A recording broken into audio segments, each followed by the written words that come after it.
ডিপার্টমেন্টে চাকরি করে আমার লাভ কি? আমাকে ঘুষও দিতে হবে, ইজ্জতও দিতে হবে, মানে ঘুরছি তখনই আমার পিছনে হাত দেয়। তা আমি বলছি কী ব্যাপার, তুমি এরকম হাত দিলে? তখনই আমাকে গড়মার করে চিপে ধরে। তখন আমি বলছি বাইরে এগুলার জন্য আমার স্বামীর সাথে ছাড়াছাড়ি হয়ে গেছিলো। তখন আমার স্বামীকে আমি বললাম যে আপনার ভাই এরকম এরকম করে আমার সাথে খারাপ প্রস্তাব দেয়, তো তুমি কী করো? স্যার ছিল তখন, ওই স্যারেরা তখন চা খেতে আসছিল, বিরতি দিয়েছিল, তখন চা খেতে আসছিল। তখন আমি চা গ্যাসে জাল দিতে যাচ্ছি, তখন ওই রহমান স্যার তখন আমার ওই দরজা দিয়ে ওই দিক দিয়ে ওই আমার দোকানের ভিতর গেছে। তখন দোকানের ভিতর গেছে, আমি বলছি যে রহমান ভাই আমি তো চাটা দিব, তো আপনি আবার কিসে কাটছেন? তো সমস্যা নাই। তখন তখন বিস্কিট নিতে চলে গেছে, ভিতরে চলে গেছে। আমাকে তখন উনি বলতেছে যে প্লেট দাও। যখন আমি প্লেট নিতে, কিন্তু স্যার আছে, আমি কিন্তু বলে দেবো।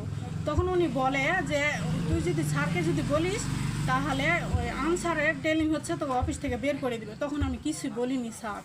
তখন আমি গেলাম, তখন ওনার সঙ্গে, ওনার স্ত্রী, ওনার সঙ্গে আমি তখন চলে গেলাম। তখন উনি এখন বলছে শোন তুই যাবি না, তুই সবার পাশে যাবি। আমি তো কেন তোমার সাথে পাশে যাবো? এখানে একটা রুম নিয়েছি, আমি রুম নিয়েছি, পরিচিত লোকের একটা রুম নিয়েছি, তুই সবার পাশে যাবি। তখন আমি বলছি না, আমি পাশে ঠিক আছে, আমি দেখবো নি। তখন আমার যখন বাছাই করা হয়ে গেল, পূজার ডিউটি বাছাই করা শেষ হয়ে গেছে, তখন আমি ভাবিকে বলছি ভাবি আমার ওখানে দেরি হয়ে যাচ্ছে, বাসায় যায় আমার পেঁয়াজি করা লাগবে। তখন আমি এখন চলে আসছি। তখন উনি আবার আসে বলছে যে মাগি তুই চলে আসি, ওখানে ভিআইপি একটা কথা ছিল।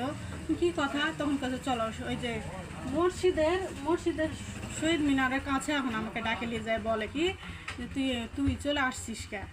তুই চলে আসছিস মাগিকা, তো তোর জন্য আমার 1000 টাকা লস হয়ে গেল। 1000 টাকা রুম ভাড়া নিয়েছিলাম, 1000 টাকা লস। আমাকে রুম ভাড়া হলে কী করবেন? তোমাকে আমি করবো কি চাই, তোমার সাথে আমি ডিউটি করবো না। তখন আমার স্বামী তখন বলছে যে মাগি তুই কৃষক ডিউটি করবে না? ও আমার নিজের ভাই হয়, তুই ডিউটি করবি না? কেউ গালাগালিজ করে থামে গেলাম। তখন ডিউটি চলে এলো। ওখানে আমাকে পর্যন্ত শান্তি পাতে দেয়নি ডিউটি করতে।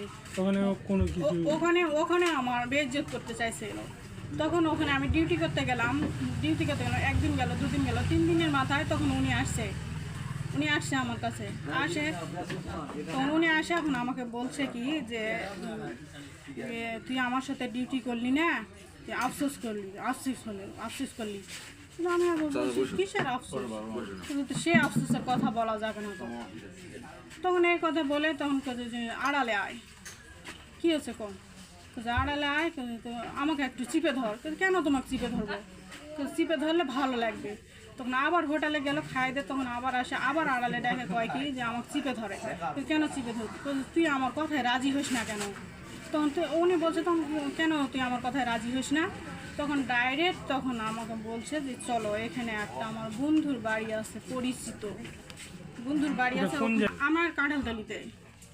তখন এইভাবে বলে। তখন আমি বলছি যে না, আমি তোমার সাথে কোথাও যাবো না, আমি ডিউটি করতে আসছি, ডিউটি করে বাসায় চলে যাবো। এরকম ধর্ষণ করতে চাই। আচ্ছা, এই বিষয়ে কি আপনি থানায় বা কোথাও অভিযোগ করেছেন কিনা? হ্যাঁ, এখানে আমি অভিযোগ করছি। জেলা কমান্ডার বলছে কি যে তুমি আমাদের এখানে বিচার হয় না, তুমি থানার যাও, থানা মামলা দাও, না হয় কোর্টে যাও। কোর্টে যেতে বলছে। নজিপুর উপজেলায় আমার ইউনিয়নের কমান্ডার। ওর নাম কি ওনার? আব্দুর রহমান। ওনার বাসা কোথায়? বাসা দাসনগরী। আচ্ছা, এই বিষয়ে আপনি কি চাচ্ছেন? আমি চাচ্ছি বিচার চাচ্ছি, বিচার, ন্যায্য বিচার চাই। আচ্ছা।